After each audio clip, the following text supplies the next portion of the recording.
Hello everyone.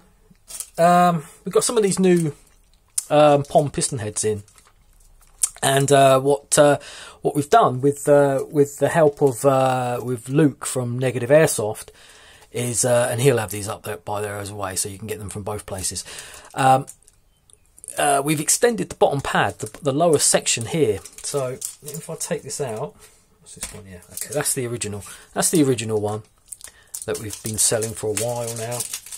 And you can see, if I put those side to side, you can see it's pretty much doubled the lower section. And what this will do, will just help to push the piston head away from the hang on, let's see that piston head away from the piston very slightly, and just allow that a little bit extra for you to create a better contact with the two. So essentially it kind of fixes AOL. I mean, AOL? Oh, fucking hell. AOE.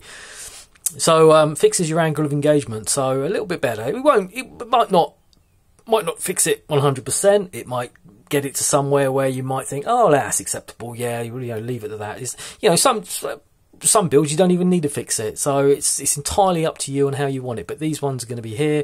You can see down here we've got this. Got one in there, so that's kind of what it will look like when it's all put together. So you've got a little bit of extra room there. I think it's about 3.6 mil. I think what we ended up with, and then that gives a really good. It's got a Vuitton O-ring as well. There's a thrust bearing in the little pack, if you use or not. Fantastic seal, really good seal on there.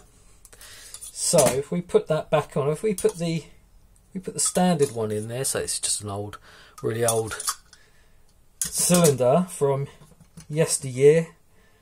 Let's stick that in there. Try and keep this really short because it will get tired of it. You can see about there. It's not bad, you'd live with that. Hang on, you'd live with that.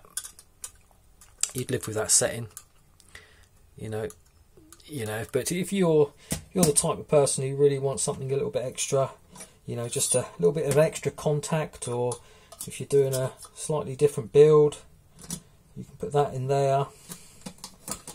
Oh, get in there. Right, there we go. So, and you can take it to, and that will take it. Just pull it back very slightly, ever so slightly, but just enough to give that first bit of contact, that first contact, a little bit extra. I mean, you could really take it, they do sometimes say 12 o'clock, which you can have to pull it all the way back to like there, a little bit more. But, I don't like, the more you pull it back, the more volume you're going to lose potentially, depending on the build. So that's it. Comes in a little pack. There we go, that's the old new. Right, I think I've done that bit. It comes in a little pack. You've got your thrust bearing there. You might not need that. You might need it. Don't know. You've got a little carbon steel flathead screw. Puts a little bit of thread lock when you put it in there, but it's nice and long, so the thread goes all the way down there, so that will nicely screw onto there like that.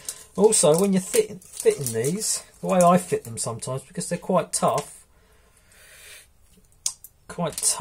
what you want to do is put that in there, push it as far as that will go, but then I put mine in a vise, and then I just use a nut on one side as a kind of jig really, and then just close the vise like that, and then slowly it will just push it in there nice and tight. Once it's in there, it ain't coming out.